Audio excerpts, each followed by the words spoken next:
Hello there guys, I'm Unstable Voltage and welcome to Phoenix Point Backer Build 3. Before I start, let me just give full disclosure and say that I am an employee of Snapshot Games, the developer for Phoenix Point, so therefore anything that I say in this video should be considered biased. For those of you who haven't heard of Phoenix Point yet, it is the new in development turn-based tactical and strategy game by Julian Gollop, the creator of the original XCOM series in the 1990s. So XCOM UFO, or UFO Enemy Unknown as it was known in some parts of the world, Terror from the Deep, XCOM Apocalypse, and this is sort of a spiritual successor. It is not based on the XCOM IP, it is not set in the XCOM world, but it has similar mechanics to the original XCOM, and a bit more fleshed out than the sort of Firaxis remakes that we have today. So this version of the backer build, this is pre-alpha. As I said at the start, this is the third revision, and this is the first backer build where we have added our first iteration of the Geoscape, the strategy layer. Now, there's still quite a lot missing at this stage of development. We are going to have an event system. And the way that works is as you visit locations around the map, you will have various different events where you will have multiple choices of different actions to take, certain missions that you can run, prices that you can pay, and they will all benefit you or possibly harm you in a certain way depending on the decisions that you take.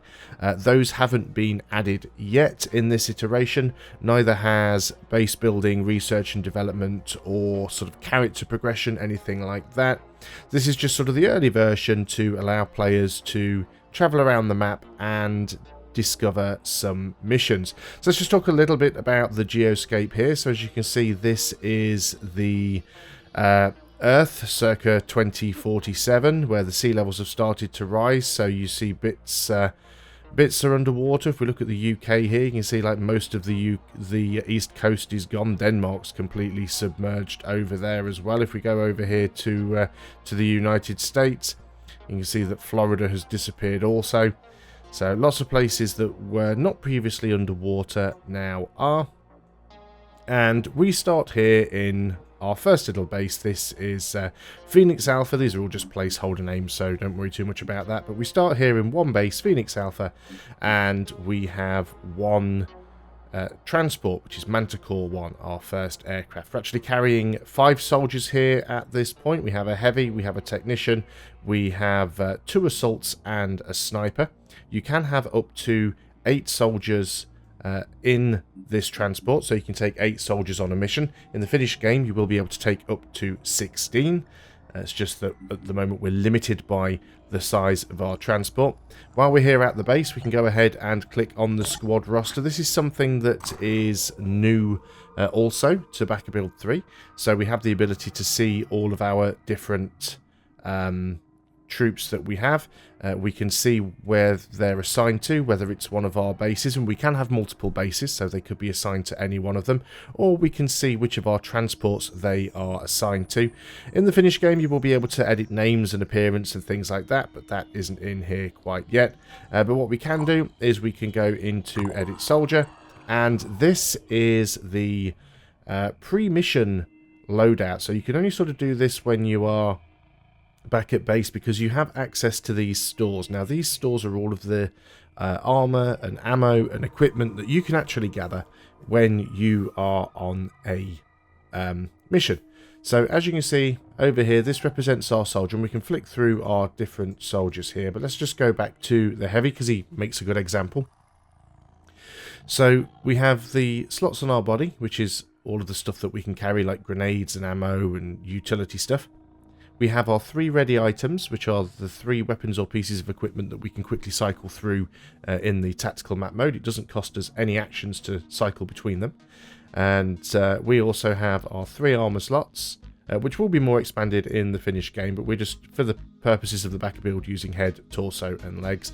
And then we've got the attachment slots. So for example, the heavy has this rocket launcher, this missile launcher on his back.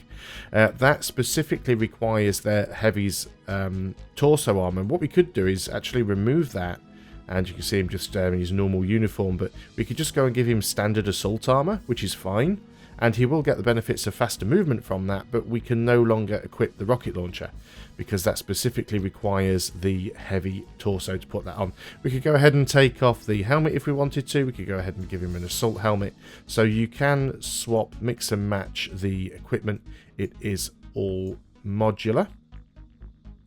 You can also swap weapons. Weapons are not class dependent, so I could go ahead and give this assault rifle to my heavy if I wanted. It's defaulting to the med pack there, but he does now have the assault rifle, and I could go over here to my assault if I wanted to and give him the heavy machine gun. So you can actually swap weapons around between classes. You can do that on the battlefield as well, so you can pick up the weapons from a fallen Conrad and give those to someone else. So you do have an encumbrance limit. If you go over that limit, you will essentially not be able to move as quickly. It'll slow you down. You see we've got some extra buttons here at the bottom. These both require resources, and if you click on an item, so let's for example we want to get ourselves another New Jericho assault rifle. If we click on this assault rifle, we will have this button here, which is the little spanner icon, and this will allow us to exchange some resources in exchange for building another one of these weapons. Now, of course, this is something, again, that's going to be more fleshed out in the final build, but this is just something that's been put in as a sort of a quick and dirty way to get it done in the backers build, so people have the ability to experiment with this kind of stuff. So what you have here is it would require us 20 materials and 2 tech. We have 200 materials available but no tech, so we can't build one at the moment. The other option you have is if you select a weapon, you can hit this button down here, which is the spanner with the ammo behind it, and that allows you to spend a small amount of materials to create some ammunition for that weapon, because the ammo in Phoenix Point is not infinite. You will need to scavenge it, or you will need to manufacture it. So let's get back out of here. Let's go back to the Geoscape. This red circle here indicates an alien mist zone. These will slowly expand over time. The orange circle represents how far our transport can travel on a single load of fuel.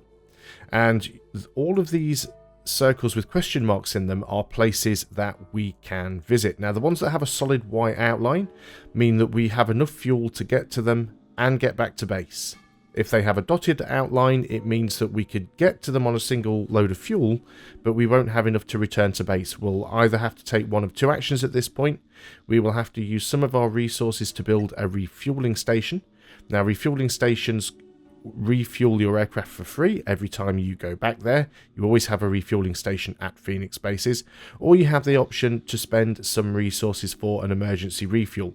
Now, an emergency refuel is useful if it's somewhere where you cannot build a refueling station, but the advantage of a refueling station is once you've built it, it will just keep giving you sort of infinite refuels, whereas an emergency refuel is only once. We can go ahead and click the disallow button here, which will actually stop us even being able to go to anything that is out of range, but for the time being, let's go and do some exploring. So we've got 3 locations here that are within range. 1 is within the mist, 2 are outside. Let's go and right click on the first one. We'll automatically unpause and travel there, and this is our first mission. So what we've got here is a scavenging site. We have to eliminate all hostile forces to claim all the contents of the crates. So if we actually clear the map and win the encounter, everything that is on the map, every piece of equipment, every piece of ammo and armor, we will automatically bring back with us. Or we have the other option, we can just collect what we want and we can exit the site.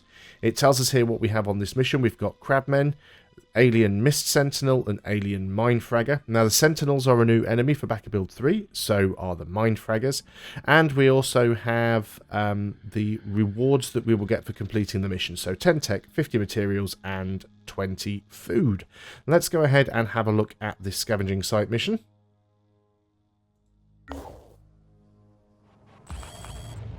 So here we are at our scavenging site. This is our first mission. One thing you will notice that is new is this sort of glowing yellow box near the edge of the map where we start.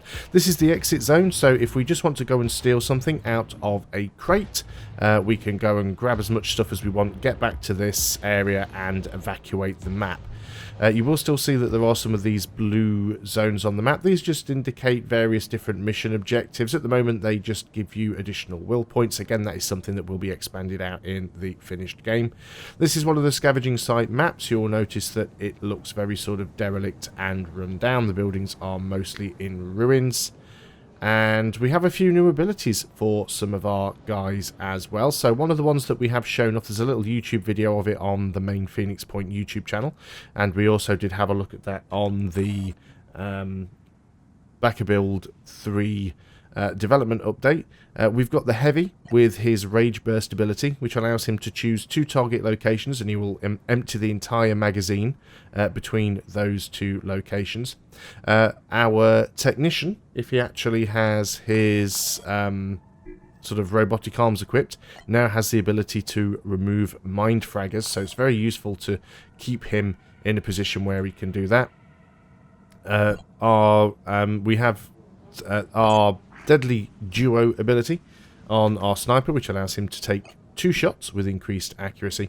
And on our Assault, we have the Rapid Clearance ability that allows us to take up to 3 shots without using any action points. So we can see one enemy on the map so far. Let's just go and move forwards with our Sniper. Doesn't look like we'll have a particularly good line of sight on him from anywhere because of where he is, but let's go ahead and put people into some better cover positions. We don't know how many enemies we're going to have at this point on the map. Our Technician can actually see that enemy, but let's go ahead and just drop our turret down, which is one of our abilities from a previous build. Of course, as you can actually decide what equipment to bring with you, you can get your Technician to bring some extra turrets if you want. Let's go ahead and try and find some slightly better cover maybe for our Assault. Maybe even has a line of fire. He does actually. He doesn't have a huge chance of hitting because that thing is so far away. Let's take the gamble. We actually got a couple of hits in there, and we killed him. Oh, that was useful. So I feel a little bit safer now about running people forwards.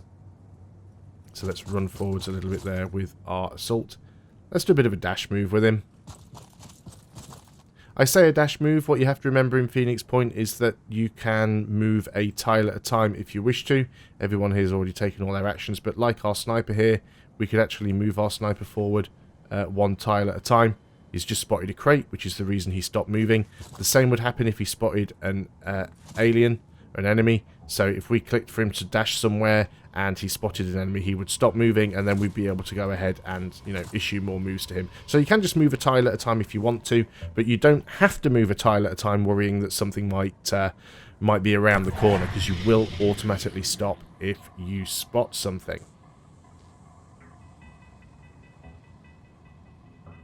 So the list of available enemies that you see on the pre-mission screen doesn't mean that you will get those enemies on this mission. It just means that those are enemies that you could potentially see on this mission. Now you'll also see around the edges of the map there are some little alien symbols with these flashing red icons.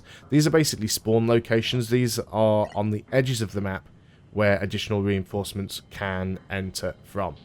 And of course, as we've already spotted one, there was one right next to our Sniper. If we just go back down here, we could do it with our Technician actually, and we can just nip in and open these crates, and you can see in here not only do we have a new Jericho Sniper magazine, but we also have ammo for the PX GL Firecat. Now the PX means it's a Phoenix Project weapon. Everything else we're currently using is new Jericho.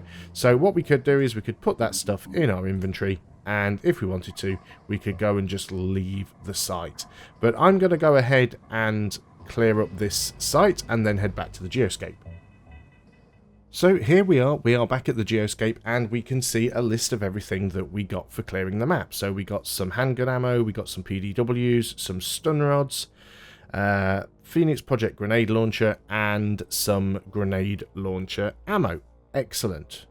So if we now return to the Phoenix base, and what we could do here is we could go into our squad roster, and we could go ahead and edit soldier. And if we go ahead and find, for example, our heavy, Let's go swap those around so he defaults to the right weapon. But what we could do is, we don't have the icon for this yet, but we could give him the PXGL Firecat, which is the Phoenix grenade launcher, take away the machine gun ammo because he doesn't need that, and swap it out with a Firecat magazine. So we'll be able to go and demonstrate that new weapon. We also have, and we might as well use it because we do have one, and we've got ourselves at least one spare assault guy, is we'll swap his assault rifle out and give him the shotgun instead. Hopefully we have some shotgun ammo. Doesn't look like we do, but that's not a problem, because what we do there is we click a shotgun, we click create ammo. It's going to require some of our materials, so we'll just manufacture a couple of extra shotgun magazines, get rid of the pistol mag, and there we go. So you will now have a shotgun. Let's go back to the Geoscape and we'll do some more exploration. There are a couple of other sites that we can reach, so let's just go ahead and check them out and see what they are. We have a haven here. Now, this is a neutral haven because it doesn't have one of the three faction symbols, New Jericho, Sanhedrin, or Disciples of Anu.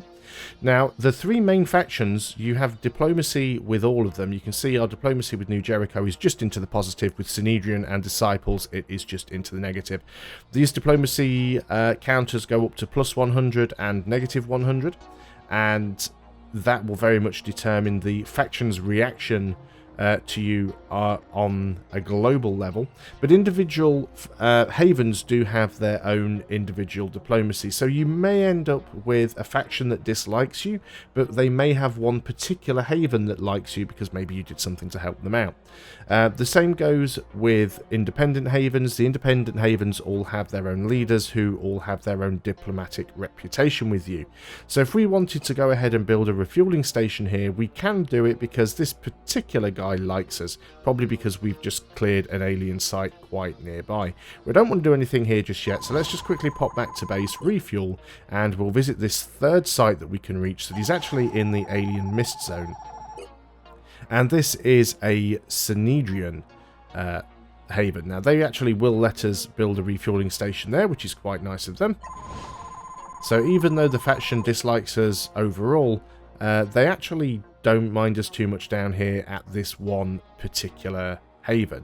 Let's go ahead a bit further afield to one of the sites that we cannot get back from. Now you see the circle getting smaller as we travel. That's because we're running out of fuel. Now that this circle is smaller and doesn't encompass our main base, we can't get back here. We don't have enough fuel. So our options are to do an emergency refuel or to build a refueling station. But our relations with this haven are too poor, and they won't allow me to build any structures. So my only real option here is to do an emergency refuel. So that will allow me to travel a little bit further, but the downside of this is that it has now cost me some resources. Let's go down and check out this one down here on the south coast. And we find ourselves with a New Jericho haven. Same situation here. They won't let us do anything, so I'll have to do another emergency refuel. Now, it is worth remembering that you will have various encounters that pop up in the final game when you go to these locations, so they may give you some sort of mission to do, or you may be given a choice to pay a certain amount of food or pay a certain amount of materials to get a certain reward, and that is something that will be added in by the finished game. We found ourselves a Sanhedrin base. None of these guys particularly want to let us go ahead and build a refueling station anywhere, which is a little bit annoying. There we go. We've got another scavenging site here. I'm going to go ahead and visit this one just because I'd like to show off the new weapons a little bit.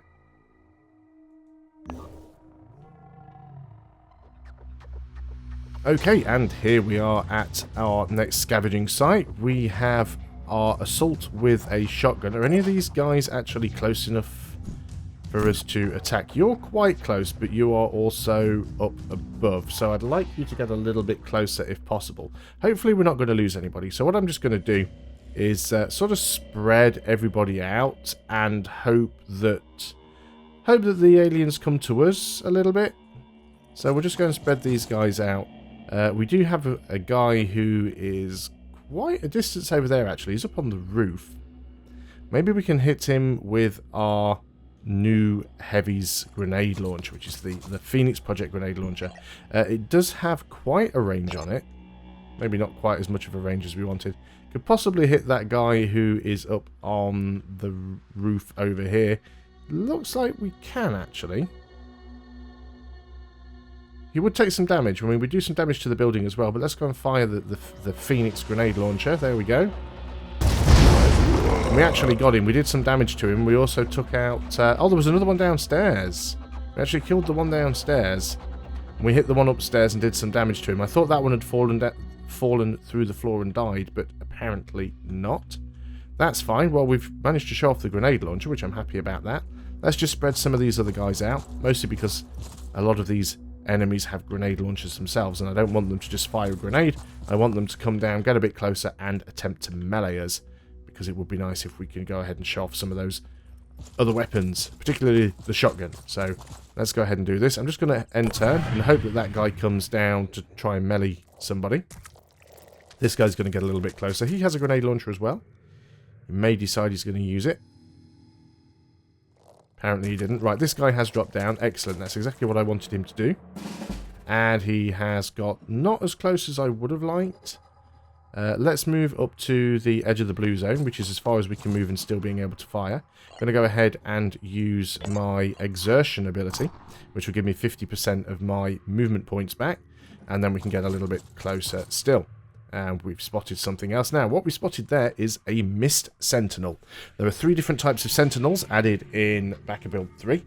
This is the Mist Sentinel, and what this thing basically does is it spews out the alien mist.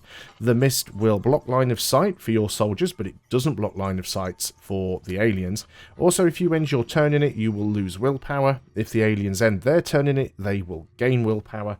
And the mist does creep along the map. It will spread out, find its way through doors and windows, and so forth. So let's go ahead and use our shiny new shotgun on this guy here. It should make quite quick work of him. That wasn't my shotgun. Apparently I had the wrong guy selected. This is the guy with the shotgun. Okay, well, let's try that one again. Plenty more bad guys on this map. So let's move forwards with you. Let's spread out with you guys just a little bit, because I don't want to really eat a grenade to the face if I can avoid it. Let's end the turn. We might take some damage here, but this is just for the purposes of demonstration. Now, the Sentinel hasn't activated yet because he's not aware of our presence. Sentinels only activate when they spot you or when you do some damage to them. In goes a grenade to my technician. That is quite unfortunate. And when you do activate a Sentinel, they have 1 turn of preparation before they can use their special ability. Right, this is definitely the guy with the shotgun. Let's get it right this time. We're going to move over here, get right in this alien's face. We've spotted a crate there. I spotted another crate there as well. Brilliant. So now we can use our shotgun, and this time it should work. There we go. Quite effective. Dispatched him nicely. I'm going to go ahead and finish up this scavenging site and then return to the Geoscape. So, with another scavenging site complete, we have now recovered a lot more equipment, and we also have some more resources. That is nice and useful for us. It would be really nice if we could get a refueling station somewhere out here. It is proving to be a little bit difficult. What I am going to do is try and make my way back to my base for the time being. It will mean probably doing another emergency refuel, but wait. This Synedrium base is actually, our reputation with him has increased. That's excellent. That means we can now actually build a refueling station here if we want to. So that will extend our range. Let's go ahead and build that refueling station. Removes the materials, and now we can refuel here freely. Now, it's worth remembering that havens can get attacked by the enemy, and if a haven comes under attack and it gets taken over by the enemy, or if a haven... your reputation with a haven drops low enough, they may destroy any of your structures there. So if we really had a falling out with this guy, he might destroy our refueling station. So let's go ahead and have a look at some of the other sites. And I'm mostly flying around the map because I am kind of waiting for a specific thing to happen. Got another scavenging site here. I'm going to leave this one for the time being because I want to carry on sort of trying to demonstrate what I originally wanted to do. I am going to have to do another emergency refuel. Now, another thing that you can do in various locations is you can actually build a radar station. A radar station increases your visual range and will allow you to see when alien nests turn up on the map, and will also allow you to see further afield when havens come under attack. So we can keep looking around the map. Let's go ahead and visit these locations here on this coast. And we have another independent haven. And we have found a Phoenix base. Excellent. And for finding a Phoenix base, we actually gain a Manticore. So we've now got a second aircraft.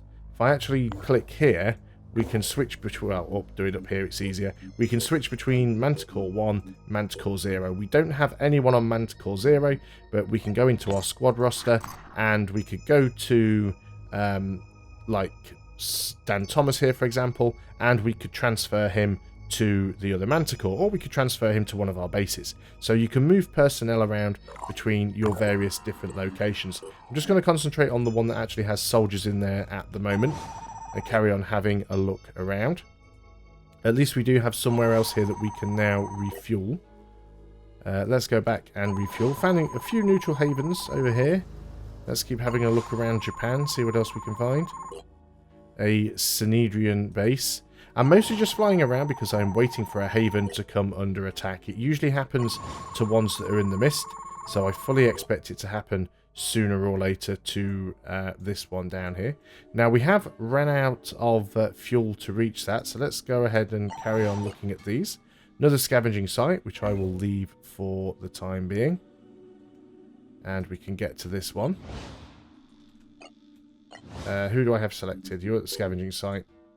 If you will travel down there for me, please. And we've got another neutral haven. So now that we've got multiple bases, and now that we have multiple manticores or multiple transport craft, we might want to get ourselves some additional personnel, because we could have personnel in both aircraft and we could scan a much larger area. Now, that does actually require food as a resource. And in order to do that, you have to select one of your bases. With the base selected, you have the option to hire a soldier. So if you have 100 food resources, you can go in and hire a new soldier. At the moment, you get a random class between a heavy assault, a technician, or a sniper. You also have the option to build an armadillo, which is the new Jericho faction vehicle. It's quite expensive, costs 15 tech and 400 materials. You do not start with the armadillo in BarraCuda 3 because it is quite powerful. It does take up 4 slots in the Manticore, so even though you can have 8 soldiers in the Manticore, you could only have 4 soldiers if you want to take along an armadillo.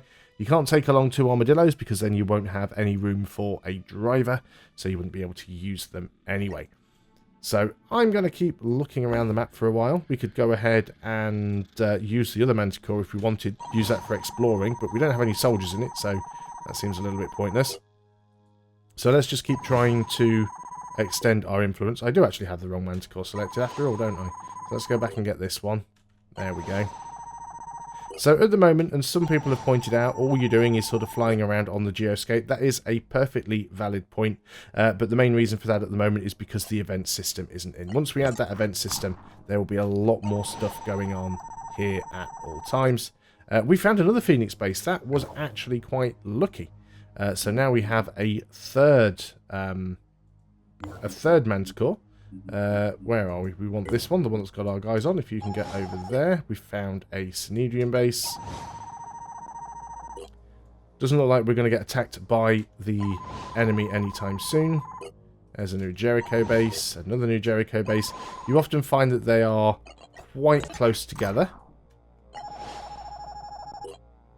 Wow, there's going to be a lot of infighting going on down here at some point. We've got a neutral haven there. We've got another Synedrian one down here. So as you can see, a lot of them won't actually let me build anything down there because they just don't particularly like us that much. There's another Synedrian base. Really surprised at the moment that this Synedrian base isn't being attacked. But when that happens, what you will actually see on any base... I can just run the simulation, actually. And let us refuel this guy and bring him back to base just in case there does end up being an attack. So what essentially happens when a haven comes under attack, and it happens more often than not when they are in the mist zone, is you will notice a circle that appears around the base. And half of it, one side of it will be the faction colour, the other side of it will be the attacking colour, because it may not just be the enemy, it may be another faction attacking one another. And those circles, those sort of the colours on those circles will chase each other around, so you can see who it is that is winning and losing. Let's go and speed the simulation up. Now you will notice now that we've sped it up that the mist, the size of the mist is increasing, and here we are. It has finally happened. We can see that this Synedrian base has now come under attack. So the green part of the circle represents the Synedrian forces, the red part of the circle represents the enemy forces. If we ever click on a haven, we can basically see what our reputation is with the individual leader. Tells us things about their population. So they're currently being attacked by the aliens. The attacking force has a strength of 14. The defending force has a strength of 8. So it's a numerical representation of the colours on the circle, essentially. So if we wanted to go and help these guys out, what we need to do is take our Manticore and we travel down there. Now you will see that the circles are constantly moving, so you do have to get there quite fairly quickly. And we can see here that the strength has dropped slightly on both sides because both sides are losing manpower. They're being attacked. So let's go ahead and jump into this battle. Okay, so here we are at our first Haven defense mission. Now, we are using the new Jericho tile sets here because we haven't added in the Disciples of Anu or the Synedrian tile sets at this point. As you can see, unlike the scavenging sites, the buildings are much more intact. They are more fortified. You've got multiple different levels that you can fight on. There's a lot more cover and places to hide. I'm probably not going to go ahead and sort of complete the whole mission because there is quite a lot to cover, and you know, the tactical missions are all relatively similar apart from what you might see on them, so I don't want to go too heavily into it. This is a really good excuse for us to use our shotgun again though, so let's go ahead and say hello to this guy with a shotgun, friendly shotgun handshake in the face. He is well and truly down. Now, I did say that there is a possibility that there could be a queen on this map, and I can quite believe that. Let's go ahead and use our jump jet ability with our heavy. Put him up somewhere nice and high so we have a good view of the map. Hopefully there's not 100 aliens up here on the roof, but it looks like we are safe. Now you will find on some of these maps that when you actually start there doesn't appear to be that many enemies around, but they will spawn in from those reinforcement points along the edge of the map because we are under attack. So if we go ahead and end the turn, for example, we can see that this guy just sort of enters in from stage left. Now, you might be noticing that there is a little bit of frame drop here. It is worth remembering, of course, that this is in pre-alpha. The build that I am playing currently as well also isn't the backer release of BarraCuda 3. This is one of the slightly earlier dev builds, so we are still working on a few bug fixes which we hope to have done before we release. So here we are, we have completed our Haven defense mission for Synedrian. We gained some rewards from that, we gained some tech, some materials and some food, and that actually increases the faction's attitude towards us, but also gives us a major boost with the Haven leader, which is fantastic. If we go ahead and fly back over to our main base for a moment. So if we have a look at the squad roster now, and we can see that we do have some people here who are injured. And they will actually get better over time. So we can just actually unpause the simulation, give them some time, and they will heal up. Now you'll notice that there are two new locations that have appeared on the map in the mist. There are two alien bases here. You can differentiate between them slightly by their icons, the number of little tendrils they have on them. So this is a stage 1 alien base, an alien nest. This is a stage 2. And they have these purple circles when you click on them. This is their operating range. So they can basically attack any havens within those circles. And as you see, the circles do grow. Now, what happens with these alien bases is if you ever get 3 of them of the same type whose areas of influence overlap, they essentially merge together. So 2 of them disappear and 1 of them will grow. So if you get 3 of these smaller bases that all overlap their purple circles, 2 of them will disappear and 1 of them will become the stage 2 base. Now stage 2 is the largest alien base in the backer build at the moment, but in the full game there's going to be quite a few different ones, and this is basically what you have to try and stop the aliens doing. If you allow them to build these things up too much, you're going to start to get into trouble. Now you can only usually find these bases if you build a radar station or if you defeat a haven attack. If they're attacking a haven and you manage to defeat them, you can usually spot the bases where the attack originated from. Let's just go ahead and look at the squad roster, and we can see that everybody has now fully healed up. So let's go ahead and have a look at these 2 different ones. I'm going to take the right manticore. Let's go over to this base here. And this one is the alien lair for the crabman, or the crabman and the queen. Let's go and have a little look at this. And here we are. We are in our alien lair, and straight away you can see that this is a very different environment. The alien maps they're not square, they're quite sort of maze-like. There's lots of places to hide, lots of cover. You can see a downed Phoenix Project transport down there, but lots of places to sort of get ambushed from. You can also see that there are various sentinels around. There is a mist sentinel. There is a terror sentinel. Now these things are indeed quite terrifying, and these things basically reduce your willpower. If these things trigger off, they will reduce your will right down. One thing that I haven't seen yet is one of the hatching sentinels, because the mine fraggers, annoying little buggers that they are, come in egg variety, and those things will actually hatch them. The hatching sentinels will cause them to hatch. Let's go ahead and see if we can trigger the mist sentinel. We'll go ahead and fire a warning shot across its bow. In fact, can we trigger one of the terror sentinels? We probably can, actually. We might just be able to, if we're lucky, get a shot in. We did hit it. Excellent. All I wanted to do was aggravate it so it did something. Let's go ahead and also shoot at the mist sentinel. Now you can see that it's preparing. So it's about to emit mist. There is an alien over there that we want to deal with. Now I appreciate that I'm not really showing full coverage of all of the mission types, and there's a reason for that. We do want people to be able to sort of explore the build on their own. I don't want to have absolutely every single thing shown, so that's what I'm trying to avoid doing here. I don't think we can get quite far enough in with that grenade, because I think it's going to bounce. It does have an arc of fire, so if you're not careful you can bounce it off the roof, so you do have to be a little bit careful. We can probably get in there and maybe hit that terror sentinel though. Yeah, we did actually do some damage to it. Let's go ahead and just end the turn though. So there's its telepathic attack. Now we are quite far out of range though, and here comes the mist. Now some of that mist is just going to fall straight off the edges of the map because it is affected by gravity.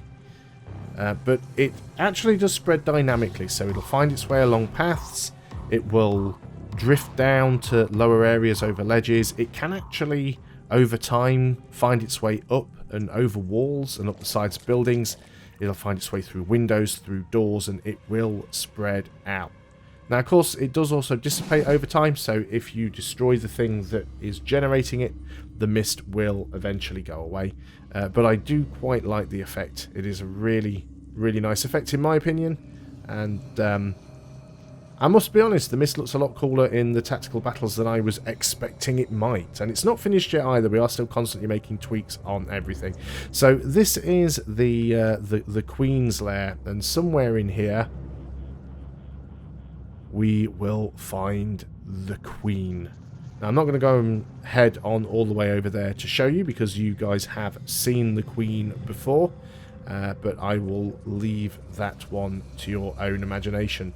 And the other alien base that I didn't show on the tactical map, the smaller base that I didn't go to, that won't have a queen. That will just be crabmen. It'll have a crabman spawning pool in there that will need to be destroyed. Let's just quickly pop back to the Geoscape just so that we can finish all of this up. And here we are, we have destroyed an alien lair, and because of that we actually get a reputation boost with all factions, so there are ways to do it. We still have another alien base down here that we could go and deal with if we wanted to. So I appreciate that I haven't shown absolutely everything that there is in this new build, because I haven't been able to show you the mine fraggers, and we didn't see the hatching sentinels either. And again, I didn't really show much of the tactical missions. I was mostly concentrating on the Geoscape. The reason is I didn't really want this video to end up being over an hour long, and at the same time I was mainly trying to show off the new features that have been added in this backer build. If you want to see just tactical missions, you can go and watch some of my previous missions, previous videos from backer build 2. The tactical combat is mostly the same. I will be doing more videos on this in the future where it's more like a playthrough with the tactical missions, but this was mainly just to give people a bit of a heads up about the Geoscape, about the way that it works, about the control schemes, about the way resources work, about the way reputation works. And again, this is all stuff that will have a tutorial in the finished game, so it'll be a little bit easier to wrap your head around. If you are one of our backers and you do have access to the backer build, you will find from the main menu there is a game guide included, which will give you all of these instructions along with some hints and tips about the game. One more thing that is worth mentioning is that because we now have not really a campaign, but because you can sort of explore and progress from mission to mission to mission, we do have a quick load and a quick save feature built in, so you can save your progress between sessions if you want to. If you hit the quick save button and then you come back to another game, you can continue from the main menu, or you can just quick load from in here. So there we are. This is backer build 3 for Phoenix Point with an overview of the Geoscape and some of the new features. I'll see you guys on the next video, and until then, goodbye for now.